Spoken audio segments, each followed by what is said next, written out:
Welcome to Drive the Daf, clear, structured explanation of the daily Daf in 20 minutes. You can even follow in the car. Sukkah Daf Chavav contains one Mishnah all the way near the end of the Daf. Most of the Daf is discussing someone who is pater min ha-mitzvah. The Gemara brings a couple of examples of people who are not obligated in mitzvahs because they're involved in other mitzvahs. Gemara will discuss people who are pater in Sukkah. Then it'll discuss somebody who's pater in Sukkah because of his illness or because of discomfort. The Gemara will give a couple of examples of what qualifies as illness or discomfort. Then the Gemara will talk about achilas arai and shinas arai, somebody who sleeps a brief nap or eats a brief snack, that he does not have to go into the Sukkah. The Gemara will try to define how much is a brief snack and how much is a brief sleep. As far as brief sleep, we'll also have to get into the sugya of tefillin. A person's possibly allowed to sleep briefly in his tefillin, possibly not, what the reasons are that it's forbidden to sleep in tefillin. Gemara will then discuss one should not be sleeping too much during the day at all, and some more details on the halacha of sleeping in tefillin. Then the Gemara will bring the Mishnah.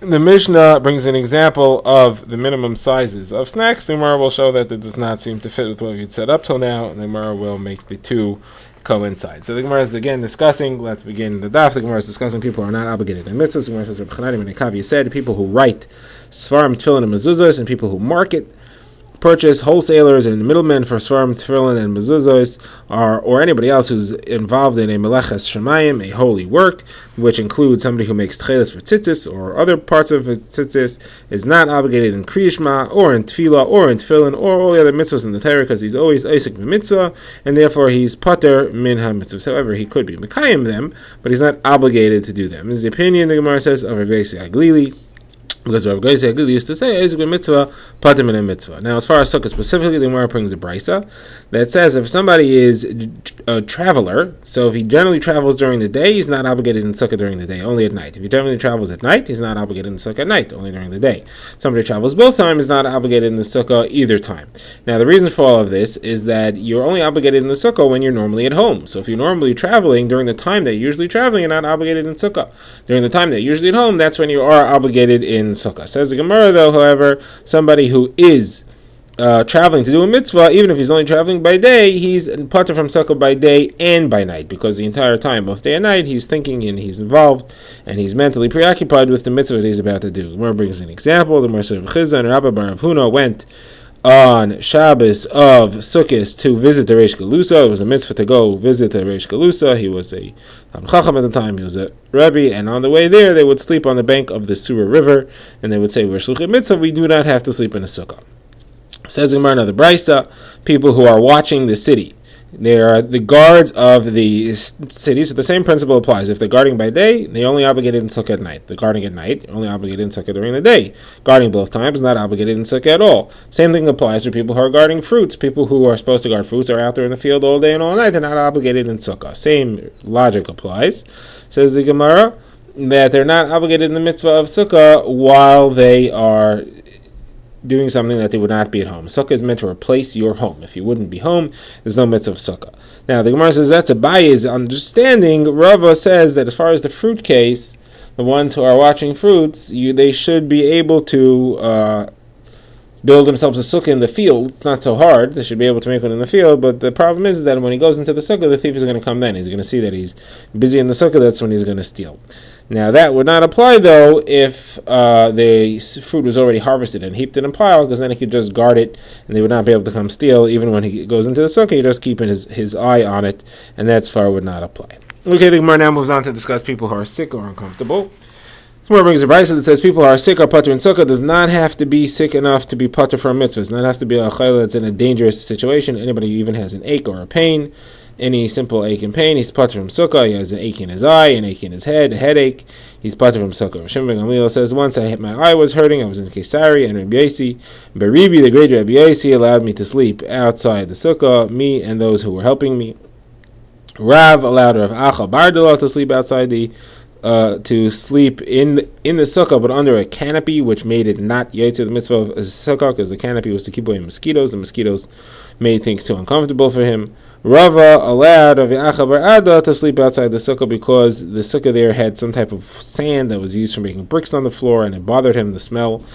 was disturbing to him. And Rava holds the Mitzvah is potter from a sukkah, and that's the source. That's why he followed that halacha, not them to sleep outside the sukkah. So the Gemara asks, but our Mishnah says the people who are sick and those who are helping them are allowed to sleep outside the sukkah. It doesn't say somebody who's uncomfortable is allowed to sleep outside the sukkah. The Gemara says, yeah, because the Mishnah is talking about people that they and the Mishamsheim, those that are helping them, are allowed to sleep outside the sukkah, are allowed to eat outside the sukkah. That's only for somebody who's sick that his helpers are allowed to be outside the sukkah. Somebody who's uncomfortable, he is allowed to be outside the sukkah because of his discomfort. But those who are with him, those who are helping him, they do have to be in the sukkah. They are obligated in the mitzvah of sukkah.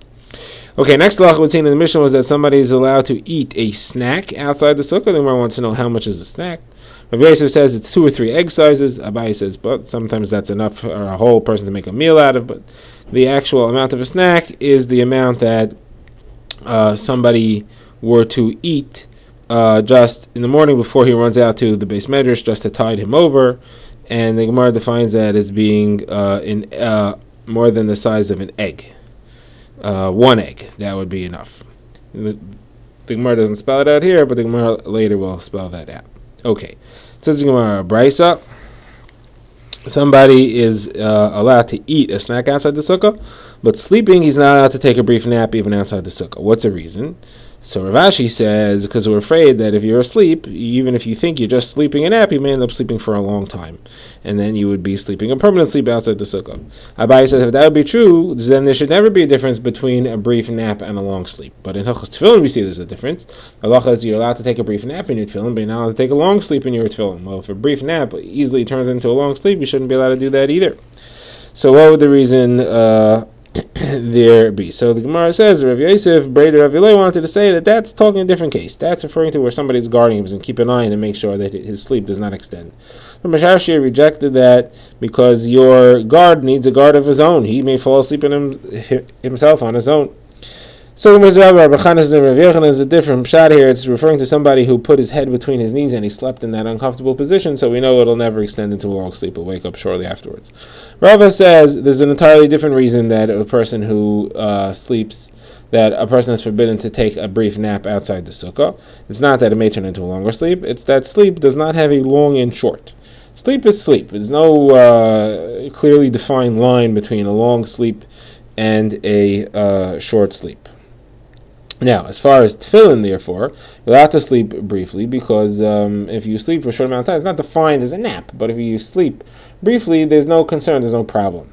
If you sleep for a long time, then we're concerned that you're going to end up passing wind in your sleep. But as far as the sukkah, there is no way of saying it's just a brief nap. There is no way of defining it. It has to be defined. Now, the Gemara brings 3 contradictory brises. One brisa says that a person is allowed to sleep in his tefillin, both a long sleep and a short sleep. Another one says he's not asleep in his tefillin, not long or short. And a third one says he's allowed to sleep short but not long. So Gemara says, how do you fit these 3 together? Gemara says depends what he's doing with the tefillin. If he's holding them in his hand, he can't sleep at all because he may drop them. If he's wearing them, then he could sleep short but not long. And if he has them in a bag near him, then he's allowed to sleep even a long sleep. We're not afraid, the chiddush there is, we're not afraid he's going to roll over on top of them and damage them, and the reason there is because a person has to sleep. There's nothing else, there's no other solution, there's no other way for him to get some sleep. Now the Gemara offers a way of defining a short sleep. The Gemara says, or maybe Bar Cheskel said, there is a way of defining it. It's up to the time it takes to walk 100 amos. The Gemara brings a price which says that as well. The Gemara says somebody who sleeps in tefillin and sees carry, he has a seminal mission, he should take this tefillin off by the strap, not by touching the bias itself. That's Rabbi Yaakov's opinion. The Chachamim say that a person is allowed to sleep a brief sleep in his tefillin, but not a long sleep, in order to avoid this problem. And it defines, the Bryce explicitly defines a short sleep, a nap, as being the time it takes to walk 100 amos. Now, the Gemara quotes Rav, who says that sleeping during the day at all is forbidden. A person should not be sleeping during the day. It's bittul teira. You're not allowed to sleep a significant sleep during the day. How much you're not allowed to sleep? So the Gemara says, shinas hasus. As much as a horse sleeps. Horses never actually sleep a good sleep. Horses just nod off here and there. They sleep standing up and they kind of nod off. So how long is that? Gemara says 60 breaths. 60 breaths you're allowed to sleep. Now, the Machlokes Rishonim how long this is this 60 human breaths or 60 horse breaths? It varies in time between 3.5 minutes up to 30 minutes. Now, Abaye says that Mar, he's referring to Rabba Bar Nachmani, his adoptive father, that Mar would sleep as much as Rav slept as much as Rebbe, who he learned from. Rebbe slept as much as David HaMelech, and David HaMelech only slept as long as a horse. And how long was that? 60 breaths. Now, Abaye himself, the Gemara says, was once sleeping as long as it takes, or he used to sleep as long as it takes to walk from Pumpadisa to Bei Kubi. And Rav Yosef said, Ad Masai Atzel Tishkav, according to Pasuk in Mishlei, he said, hey, lazy person, how long are you going to sleep? Because he was sleeping so long during the day. Masai Takam Mishinascha, end of the Pasuk, when are you going to get up from your sleep? Okay, says the Gemara, we have a Brisa.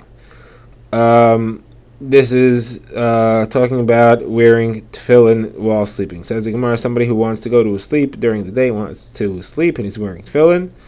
So if it's daytime, he could take off the tefillin or he could sleep in it. At night, he has to take the tefillin off. He's not allowed to sleep with them on, according to Rabbi Nosson. Rabbi Yossi, however, says that young people are not allowed to sleep even during the day with the tefillin on because they become tamei often. Does it become tummy often? What does that mean to say? That they may have a seminal emission and may see carry while they're asleep? Does that seem to hold that Rabbi Yossi says that about carry, somebody who saw the carry is not allowed to put on tefillin at all? That's a very important thing to know, especially since the halacha usually follows Rabbi Yossi. Gemara says elsewhere, Nimuka Ima, he always has his reasons with him. Gemara says, no, here we're not referring to somebody who just had carry. The issue here is not carry. The issue here is that they may be together with their wives because they're young and their wives are often with them. We're afraid that they may get involved in doing something intimate with their wives, and that's not proper to do with their tefillin on. And if we don't want them to sleep with their tefillin on at all, lest they forget that they're wearing tefillin and get involved in that. It says Brisa, what do you do? What should somebody do if he forgot and he was together with his wife while he was wearing tefillin? He cannot take off the tefillin by touching them. He has to take it off by the straps. Until he washes his hands, he shouldn't touch the tefillin. He get up and wash his hands, then he can touch the tefillin. Okay, now we get to the Mishnah. The Mishnah discusses incident that happened, and this is supposed to demonstrate to us what the minimum size of a snack is. So we have seen in the previous Mishnah that we had said that somebody who has a snack is allowed to eat it outside the sukkah. This one says there was an incident that happened that they brought to Rabbi Yochanan ben Zakkai and Rabbi Gamliel to bring some soup and 2 dates and a pail of water. And they said, oh, go bring it up to the sukkah. We're going to eat it in the sukkah. Then they brought Rabbi Tzadok a piece of food less than the size of a kibetza, less than an egg, and he held it in a napkin, ate it outside the sukkah, and he didn't say a bracha. It didn't say Berachas HaMazon. So Gemara says, well, hold on a second. This verse contradicts what we said before. Before we said you're not chayiv in the sukkah if it's a small snack. And here we see they brought food to Rabbi Yochanan ben Zakkai and Rabbi Gamliel, and they said, bring it to the sukkah. That means that they're holding you archive in the sukkah. The Gemara says, no, we're missing some phrases over here. What it means to say is as follows. These people were machmar on themselves. And this is a story that's supposed to prove that you're allowed to be machmar. You're allowed to be strict for yourself. You're allowed to be makbid, to eat it in the sukkah only, even if you're not obligated to. And you don't have to worry that it's a yuhara. You don't have to worry that it looks like you're being boastful by making sure to eat things in the sukkah you're not obligated to. And for that, we have the story to prove. Rabbi Gamliel and Rabbi Yochanan ben Zakkai went and ate things in the sukkah that they weren't obligated to eat themselves. Now, what happened with Rabbi Tzadok? So, he ate outside the sukkah. They gave him less than an egg size, and he ate outside the sukkah. He held it in a cloth because he didn't wash, and he held that you don't have to wash for bread if it's less than a kizayis, if it's less than a kibetza, as long as you're not touching it.